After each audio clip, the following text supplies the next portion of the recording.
Hello friends, तो आज हम लोग ट्रिग्नोमेट्री के दो क्वेश्चन को सॉल्व करने वाले हैं, वो भी जेईई मेंस का। जी हाँ, 10th लेवल पे दो क्वेश्चन हम लोग सॉल्व करने वाले हैं जेईई मेंस का। तो बिना बातचीत के पहले क्वेश्चन सॉल्व करते हैं, फिर बात करेंगे, ठीक है। तो हमारा जो क्वेश्चन है वो है कि if tan theta is equal to -4/3, if tan theta is equal to -4/3, ठीक है। फिर क्वेश्चन कहता है then sin theta is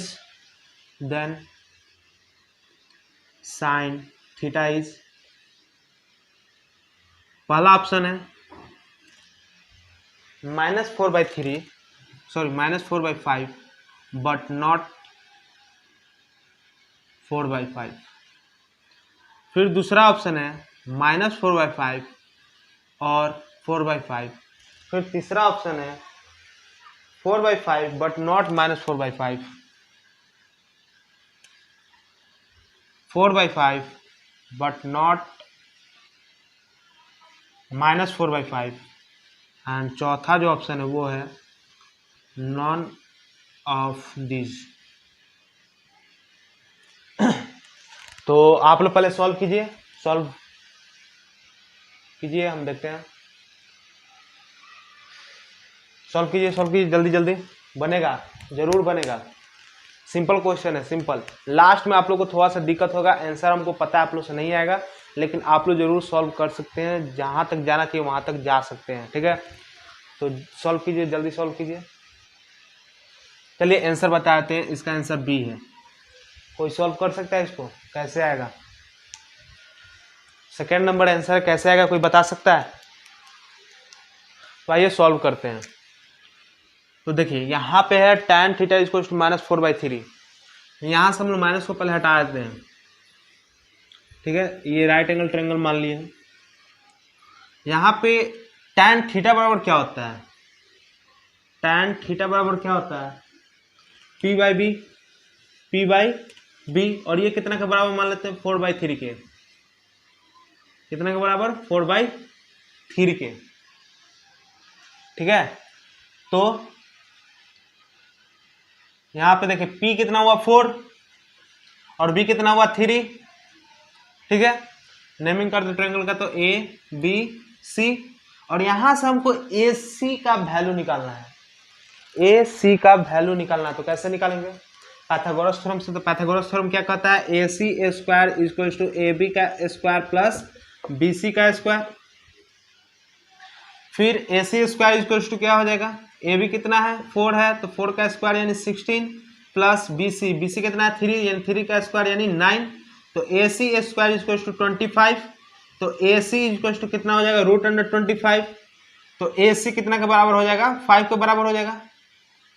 AC कितना के बराबर हो जाएगा? 5 के। जब रूट हटाएंगे तो 5 के बराबर होगा। हम यहाँ पे कर रहे हैं, क्वेश्चन हमारा ये है कि tan theta equal to -4/3। Question हमारा tan थीटा इक्वल टू -4/3। यहाँ से हम लोग 5 को भी हटाते हैं, फिर सोचते हैं यहाँ से कि tan थीटा इक्वल टू 4/3 दिया हुआ है। Suppose tan theta equal to 4/3 दिया हुआ है, तो tan थीटा इक्वल टू क्या होता है? P/B, और ये कितना के बराबर? 4/3 के, यानी P 4 के बराबर होगा और B 3 के। समझ में आ रहा है क्या? P 4 के बराबर होगा और B 3 के। तो P यहाँ पे कितना है? इस एंगल के हिसाब से P ये होगा, B ये होगा और H ये होगा। तो P कितना 4 है, B कितना 3 है, और H हमको निकालना है, यानी AC निकालना है। तो AC निकालने के लिए हम लोग क्या करेंगे? पाइथागोरस थ्योरम यूज करेंगे। पाइथागोरस थ्योरम, तो पाइथागोरस थ्योरम क्या होता है? AC² इक्वल टू AB का स्क्वायर प्लस BC का square. AC² equal to AB का स्क्वायर प्लस BC का स्क्वायर। तो AC² इक्वल टू क्या हो जाएगा? AB हमको 4 दिया हुआ और BC 3 दिया हुआ है, तो यहाँ पे 4 का स्क्वायर यानी 16 और 3 का स्क्वायर यानी 9। इन सबको जोड़ेंगे तो AC² इक्वल टू 25। फिर आगे AC इक्वल टू क्या हो जाएगा? √25, ठीक है। तो AC इक्वल टू कितना आ जाएगा? 5। रूट हटाएंगे तो 5 आ जाएगा, और यहां से क्या हो गया? ये 5 हो गया। अब इसको इरेज कर देते हैं।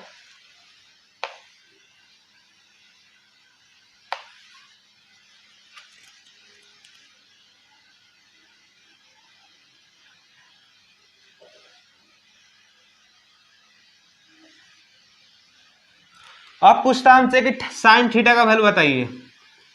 साइन थीटा का वैल्यू बताइए, साइन थीटा का वैल्यू कितना होगा इस क्वेश्चन के हिसाब से। तो हम लोग साइन थीटा बराबर कितना जानते हैं, P by H, P by H, sine theta equal to P by H. P कितना दिया हुआ है हमारा 4, पी यहाँ पे कितना दिया हुआ है 4, और एच कितना आया है 5। तो यहां से हमारा क्या निकला कि साइन थीटा बराबर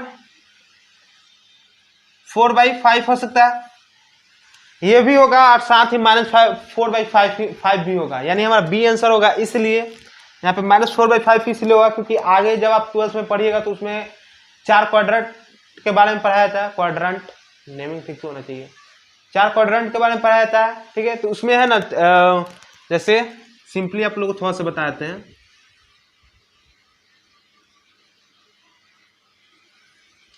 ये सर्कल है,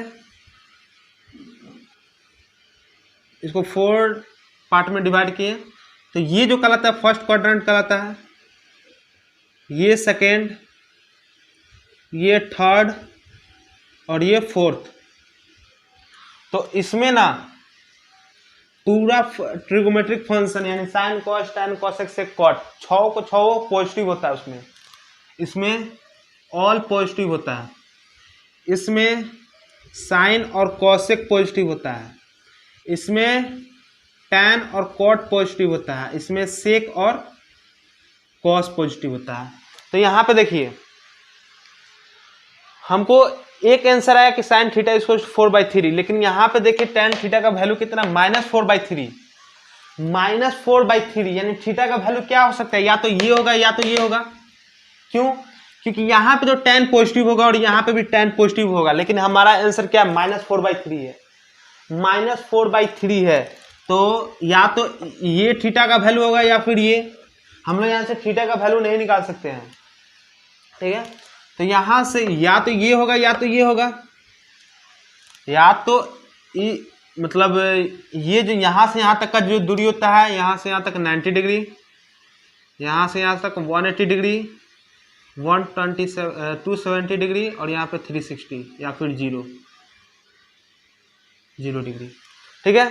तो देखिए यानी 90 के जब पार जाएगा तो टैन निगेटिव हो जाएगा, और 270 के पार जाएगा तब टैन निगेटिव होगा, क्योंकि इस दोनों क्वाड्रेंट में तो पॉजिटिव होगा और इस दोनों क्वाड्रेंट में निगेटिव होगा, यानी निगेटिव है तो या तो थीटा इसमें लाई करता होगा या फिर इसमें आता होगा, या फिर थीटा यहाँ पे या तो 91 और 180 के बीच में होगा, यहाँ पे 90 और 120 के या थीटा के बीच में होगा, सॉरी यहाँ पे 90 और 180 के बीच में थीटा होगा, ठीक है, या फिर 270 और 360 के बीच में होगा। तो यहाँ पे हम अगर हमको साइन का वैल्यू जब आया तो यहाँ पे या तो ये थीटा का वैल्यू होगा या फिर ये होगा या फिर ये। तो यहाँ पे अगर आएगा तो वो तो यहाँ पे साइन पॉजिटिव है, तो ये ठीक है, पॉजिटिव हमारा आंसर आया।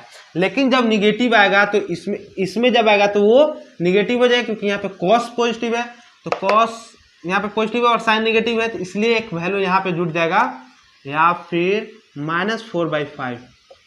इसको आप लोग अच्छे से जब 12th में जाइएगा तो उसमें पढ़ाया जाएगा। अभी बस सिंपल इतना समझिए कि आपको दिखाया जा रहा है कि 10th भी इम्पोर्टेंट है किसी एग्जामिनेशन के लिए, किसी कॉम्पिटिटिव एग्जामिनेशन के लिए, या फिर 12th के बोर्ड के लिए, ठीक है। सिंपली क्वेश्चन जेईई मेंस का ये क्वेश्चन है, जेईई मेंस का क्वेश्चन 1978 में पूछा गया था, 2 मार्क्स का है, ठीक है। क्वेश्चन का हम एक PDF देंगे, ठीक है। तो इस तरह ये क्वेश्चन सॉल्व हुआ, ठीक है। फिर एक और क्वेश्चन है, वो भी अच्छा क्वेश्चन है, सिंपल क्वेश्चन है, अगर आप लोग बनाने की पूरी कोशिश कीजिएगा तो वो भी जरूर बनेगा। बस थोड़ा सा उसमें दिमाग लगाना, हल्का सा, ज्यादा नहीं सोचना, हल्का सा दिमाग लगाना है। और क्वेश्चन क्या है, क्वेश्चन दिया हुआ है, if a + b + c = 180 degree, if a + b + c = 180 degree, ठीक है। और